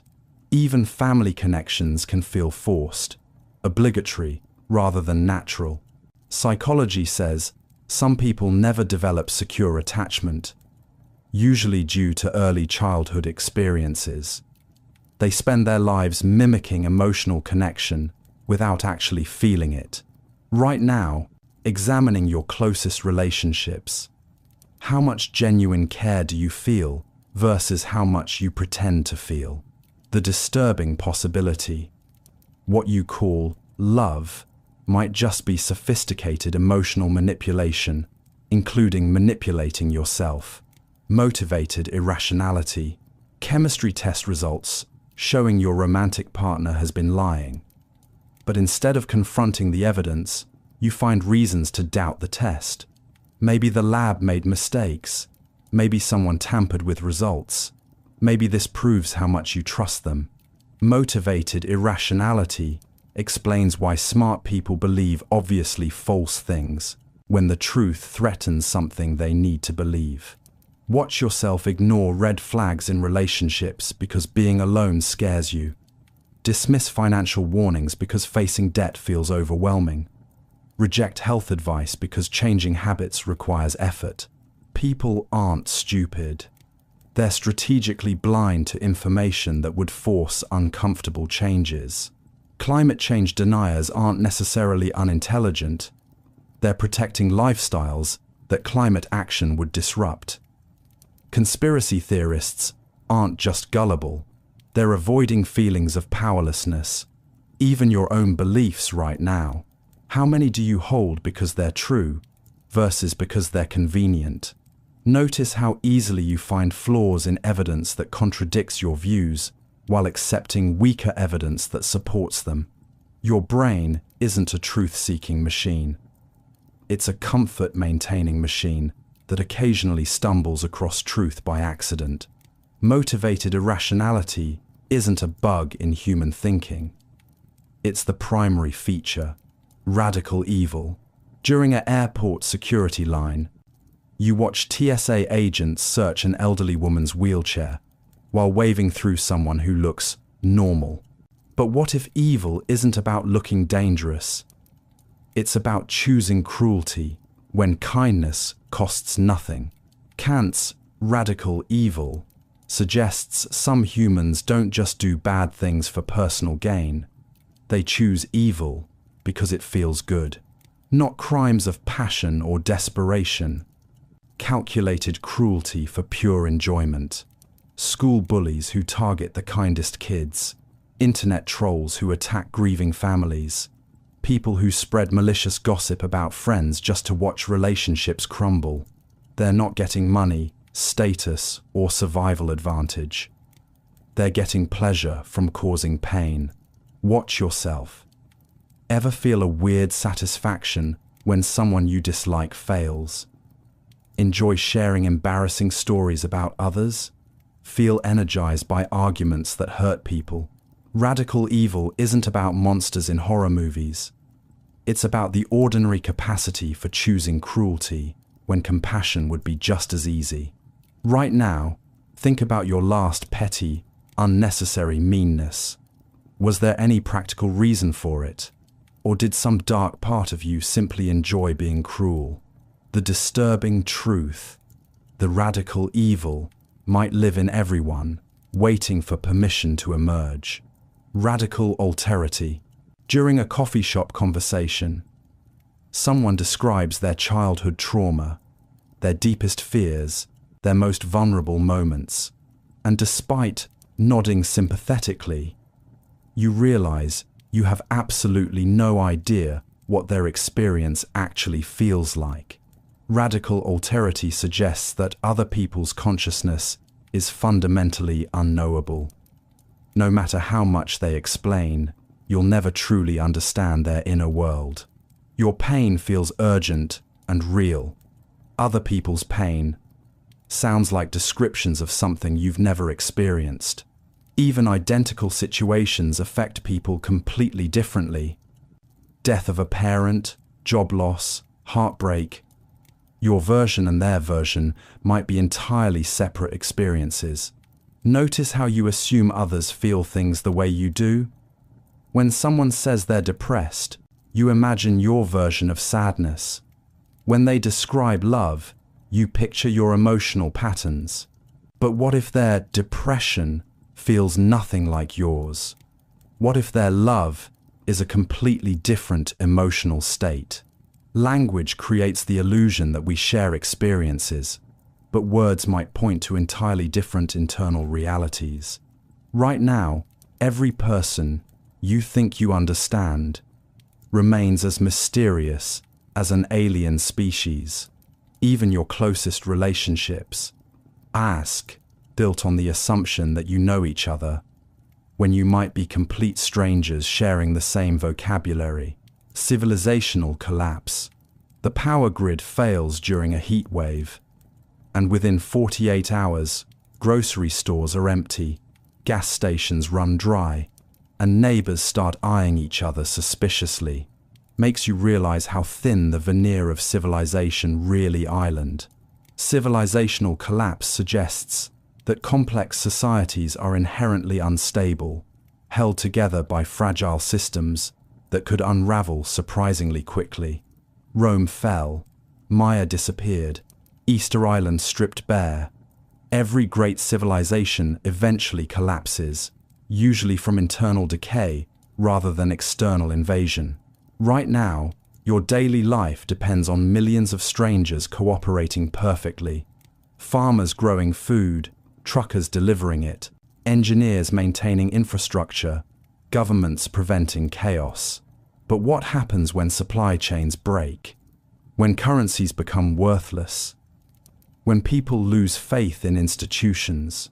Notice how quickly civilized behavior disappears during disasters. Looting starts within hours. Social norms evaporate when survival feels threatened. Even routine disruptions reveal the cracks. Internet outages causing widespread confusion. Brief power failures triggering panic buying. Modern civilization is more complex than any previous society, which might make it more vulnerable, not stronger. Climate change, resource depletion, political polarization, economic inequality, stress fractures already visible. Deep down, don't you sometimes sense that this whole elaborate system feels unsustainable? Total depravity. During a wedding ceremony, everyone is smiling, celebrating true love, while half the guests are mentally cataloguing who they'd cheat with if given the chance. Total depravity suggests humans aren't naturally good people corrupted by society. They're naturally corrupt beings, temporarily restrained by social pressure. Strip away consequences, remove observers, eliminate punishment, and most people reveal their true nature. Selfishness, cruelty, dishonesty, Children don't need to be taught to lie, steal, or hurt others, as they do it instinctively. Society spends decades training them not to. Even your kindest moments are helping someone in need. Part of you calculates what you'll get in return. Recognition, good feelings, social credit. Notice how quickly good people become monsters when they think nobody's watching. Road rage, online comments, anonymous surveys revealing shocking opinions. Maybe Christianity got it right accidentally. Humans really are fundamentally broken, just not in the way they meant. Your moral behavior isn't evidence of inner goodness. It's evidence of effective social conditioning and fear of consequences. Cognitive bias. Beyond normal blood test results lies strange disappointment. Part of you wanted an interesting diagnosis to explain your problems. Cognitive bias gets treated as mental error. But what if these thinking patterns actually protect your sanity? Optimism bias makes you expect good outcomes despite bad odds. Without it, depression would be universal. Confirmation bias filters out contradictory information, preserving beliefs that give life meaning and structure. Self-serving bias lets you blame failures on circumstances while claiming credit for success, maintaining confidence needed to keep trying.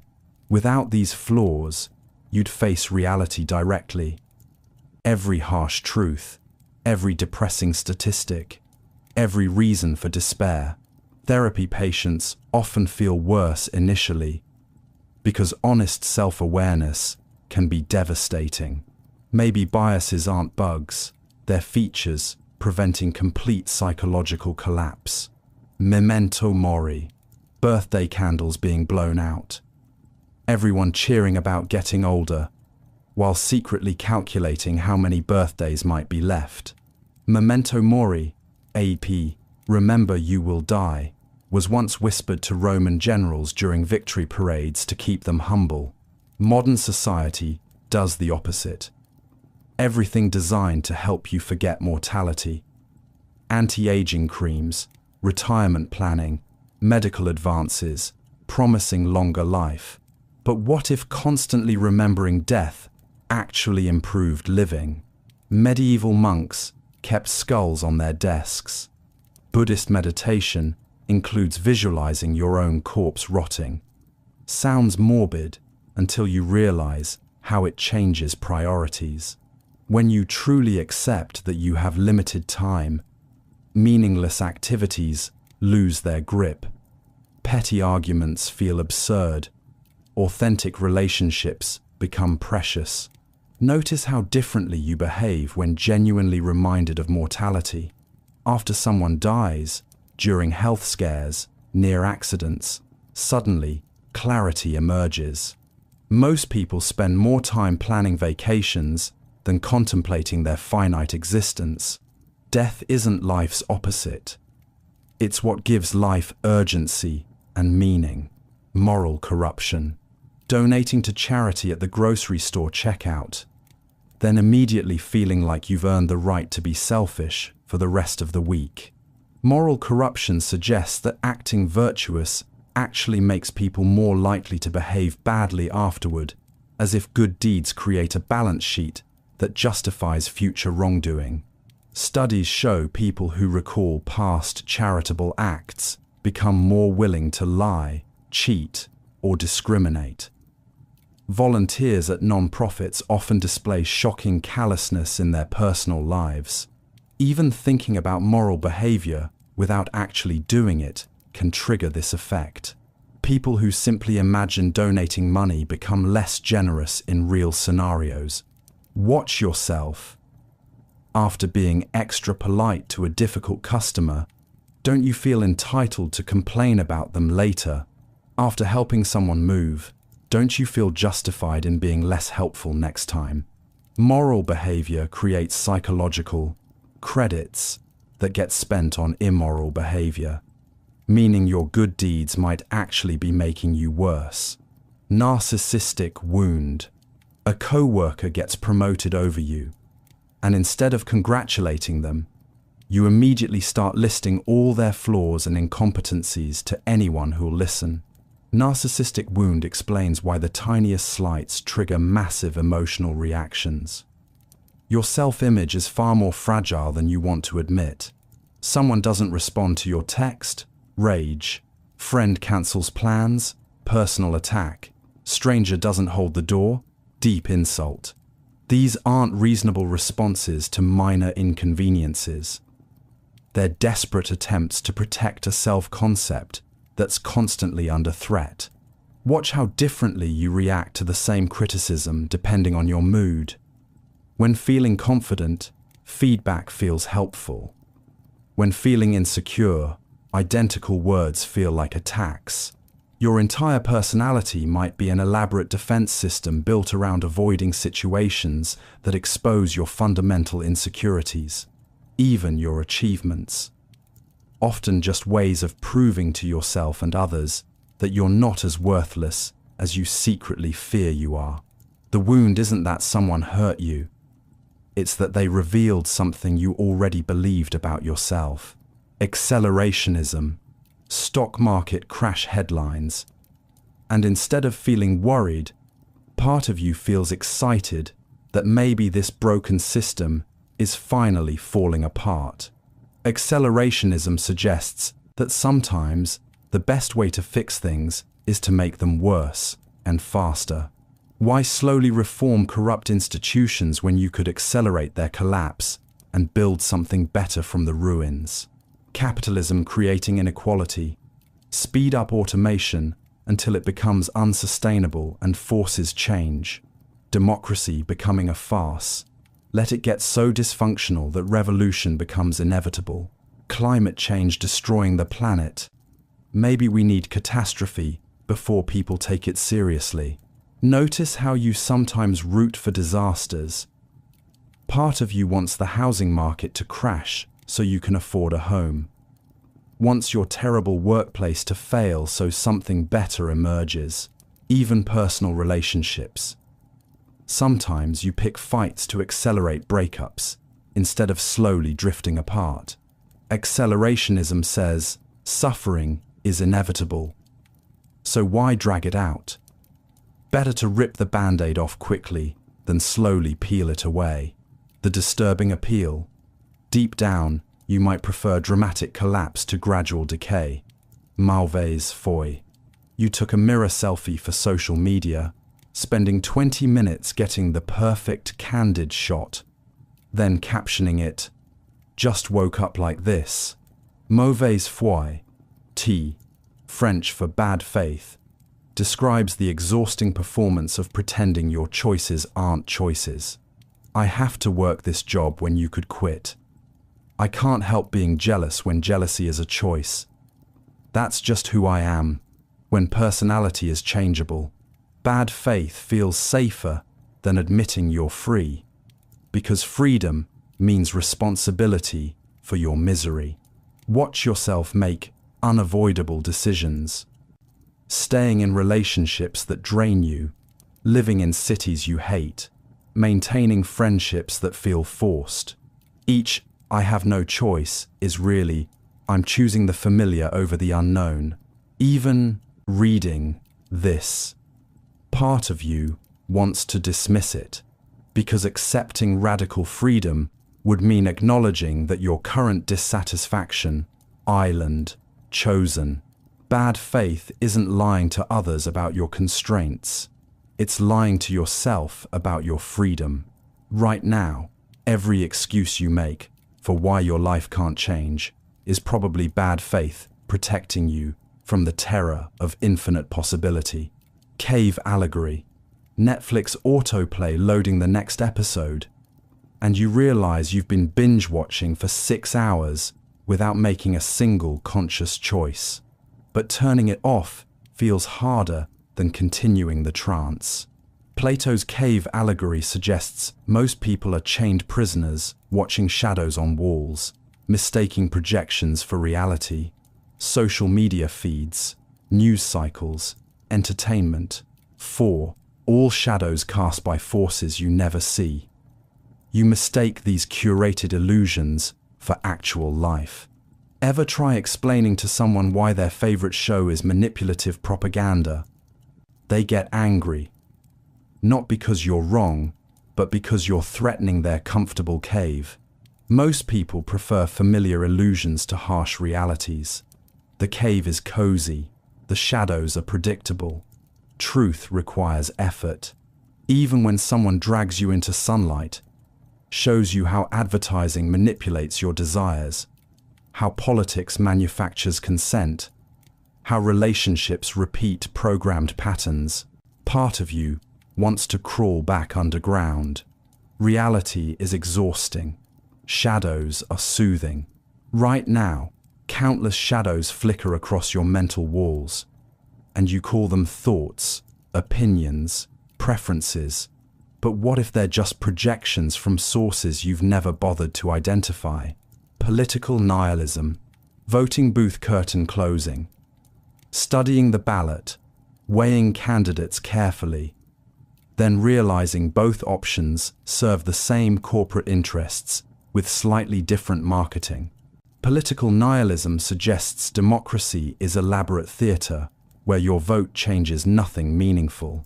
Republicans and Democrats argue passionately about social issues while quietly agreeing on economic policies that benefit donors. Left wing, right wing. Same bird. Wars continue regardless of who's elected. Wealth inequality grows under both parties. Surveillance expands. Corporate power increases. Your passionate political debates, arguing over which puppet gets to read the script written by forces you never vote for. Even revolutionary candidates get absorbed into the system or marginalized into irrelevance. The machine always wins. Notice how politics feels like professional wrestling. Dramatic conflicts, predetermined outcomes, audience participation that doesn't affect results. Your civic engagement might be the most elaborate form of powerlessness ever invented, making you feel involved while keeping you completely excluded from real decisions. Eternal, present, calendar notification pops up. Meeting in 5 minutes. But didn't you just check your phone? Wasn't it morning? Where did the day go? Eternal present describes how consciousness actually works. There's only this moment, and your brain constantly tricks you into believing in past and future. Yesterday exists only as neural patterns firing right now. Tomorrow exists only as current imagination. Your childhood memories is happening now. Your future plans, present thoughts, memory isn't accessing stored files. It's reconstructing experiences in the current moment. Every time you remember something, you're creating it fresh. Planning ahead isn't preparing for actual future events. It's current mental activity that might influence later present moments. Strip away the illusion of linear time, and what remains? Just this, and this, and this. An endless series of nows with no real connection between them. Your entire sense of personal history, character development, life narrative, elaborate stories, your present moment consciousness tells itself. Past and future are mental constructs. Only now is real, making your whole life one eternal, disconnected instant. Desire as suffering. Amazon cart, filled with items you need. Clicking purchase, feeling momentarily satisfied. Then, immediately browsing for the next thing to buy. Buddhist philosophy argues that desire itself is the source of all suffering. Not the lack of what you want, but the wanting itself. Every craving creates a gap between current reality and imagined satisfaction. That gap is psychological pain. Hungry, suffering until you eat. Lonely, suffering until you connect. Bored, suffering until you're entertained. Even getting what you want only provides temporary relief, because new desires immediately emerge. Better job, nicer apartment, different relationship, upgraded phone. Notice how satisfaction never lasts. The promotion you desperately wanted becomes normal within weeks. The dream vacation ends. The perfect purchase sits unused. Meanwhile, the brief moments when you want absolutely nothing, walking without destination, sitting without agenda, breathing without trying to be anywhere else, and feel surprisingly peaceful. Maybe contentment isn't about getting everything you want. It's about wanting nothing at all. But modern society depends on your dissatisfaction. Advertising exists to create desires you didn't know you had. Parasitic ego.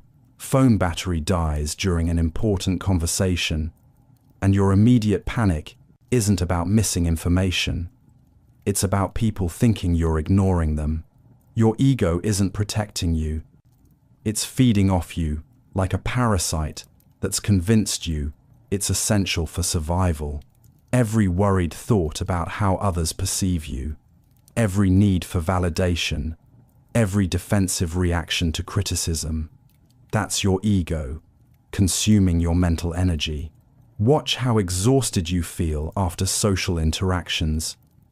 Not from connecting with people, but from managing your image, monitoring their reactions, adjusting your performance. Your ego demands constant feeding, compliments, achievements, being right in arguments, having people need you. Without this fuel, it creates anxiety, depression, rage. But what if you stopped feeding it? Stopped caring about looking smart, successful, attractive, interesting? Brief moments when you forget yourself completely. Absorbed in tasks, lost in nature, helping others without thought of recognition. Feel surprisingly peaceful. Because without ego maintenance, your actual energy becomes available for living. The parasite has convinced you that without it, you'd disappear. But maybe what would disappear is just the exhausting performance, leaving the real you finally free to exist. Angst. Sunday afternoon. Nothing urgent to do, nowhere to be. And instead of feeling relaxed, you're overwhelmed by a crushing sense of emptiness and dread. Angst isn't anxiety about specific things. It's existential terror about existence itself.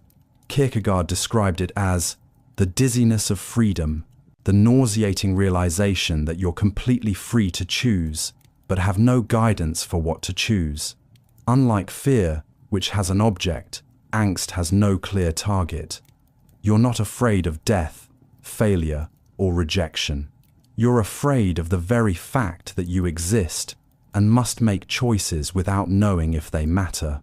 Standing in a grocery store aisle, paralyzed by cereal options, not because the choice is difficult, but because the arbitrariness of choosing anything feels overwhelming.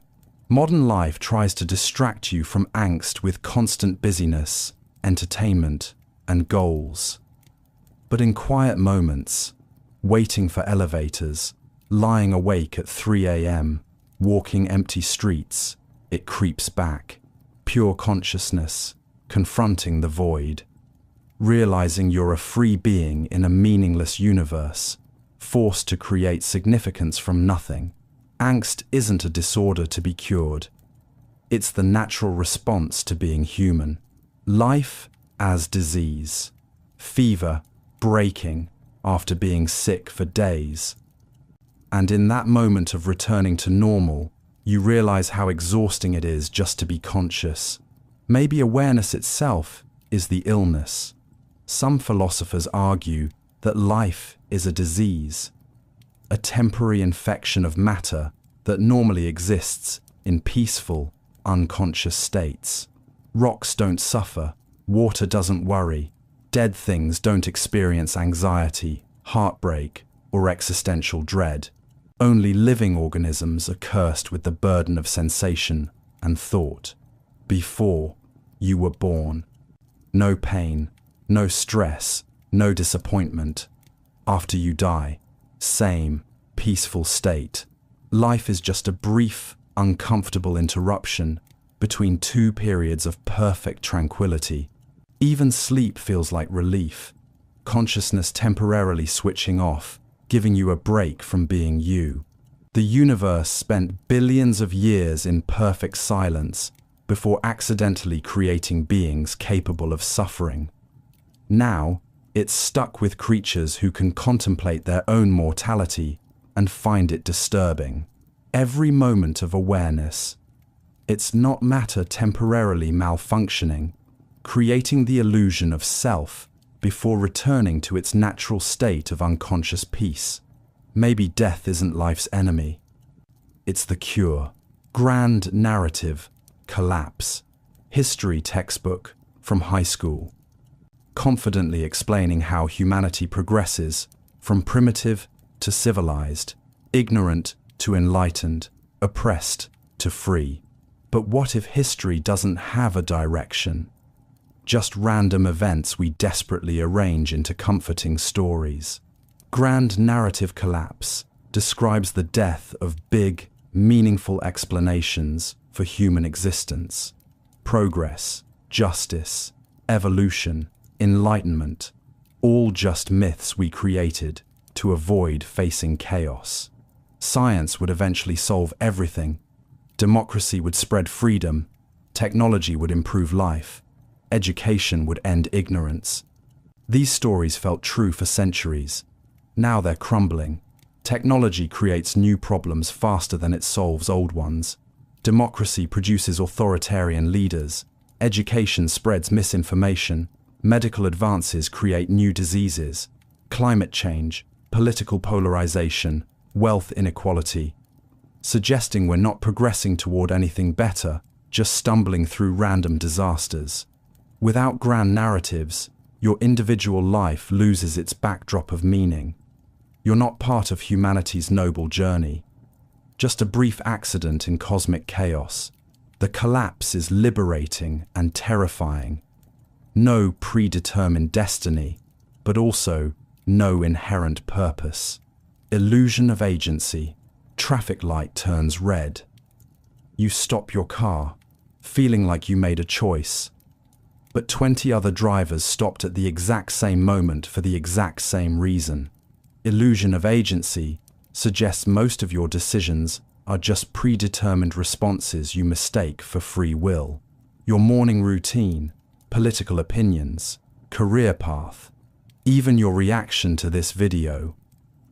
All following patterns shaped by genetics, upbringing, social pressure, and brain chemistry. Studies show people's brains begin initiating actions before they're consciously aware of deciding to act. The feeling of choosing happens after your brain has already started the process.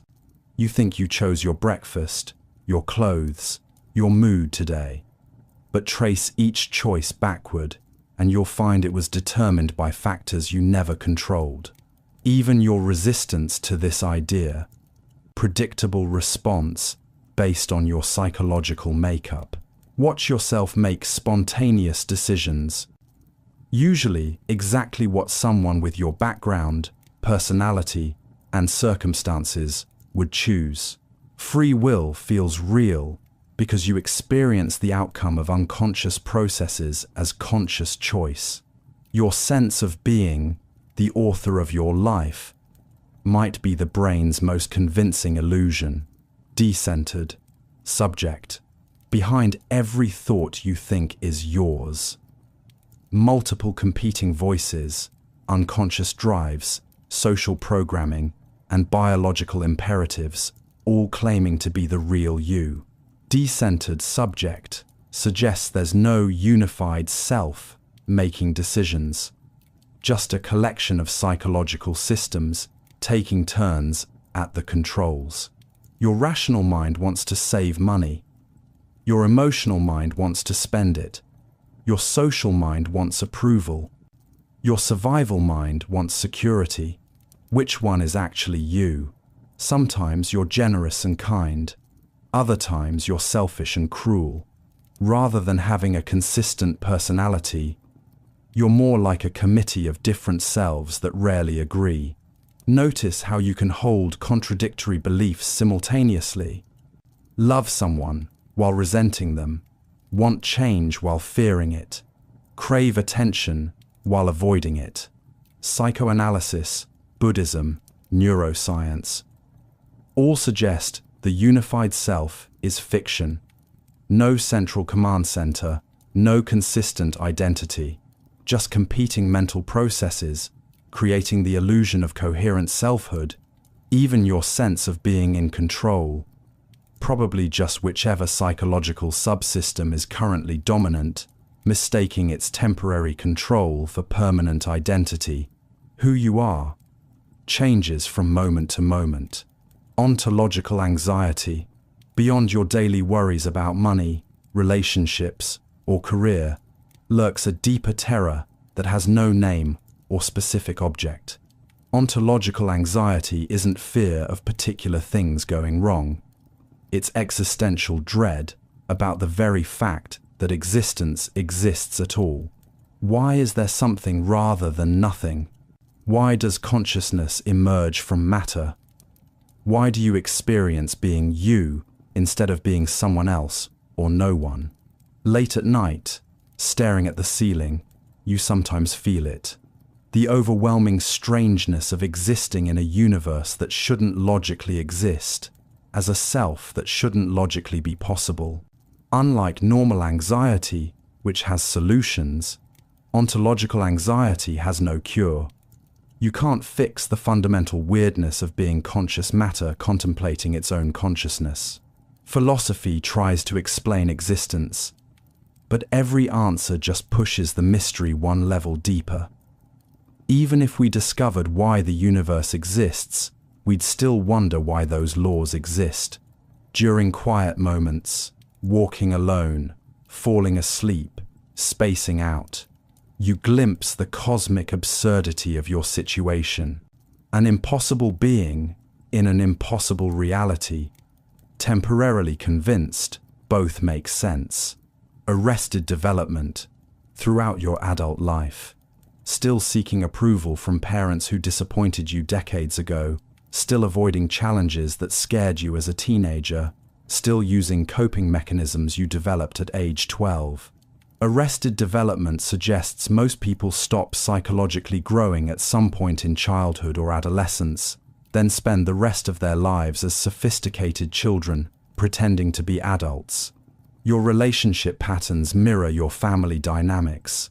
Your work anxieties echo school fears.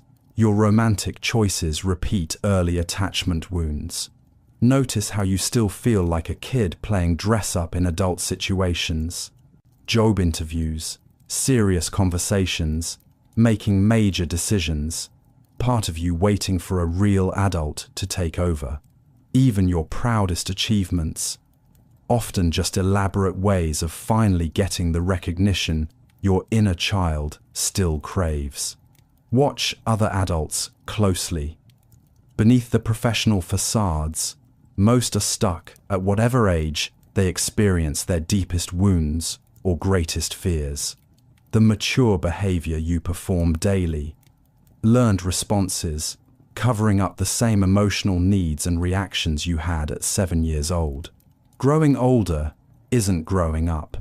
Beneath dangerous knowledge, beneath every major scientific discovery, lies information that probably should have remained hidden.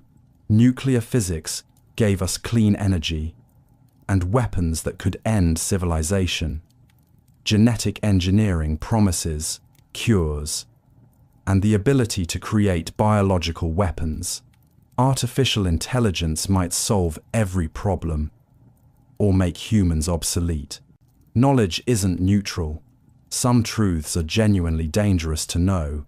Philosophers call this forbidden knowledge, information that makes the world more dangerous simply by existing. Even personal knowledge. Learning your partner's browsing history, discovering what friends really think of you, Understanding your family's hidden resentments often destroys relationships that ignorance kept functional. Psychology research reveals how easily humans can be manipulated, but that same research gets used by advertisers and politicians to exploit people. Sometimes ignorance actually is bliss. Some secrets protect rather than harm. Some illusions serve important functions. Notice how often you're happier before learning certain truths, how knowledge sometimes feels like losing innocence rather than gaining wisdom.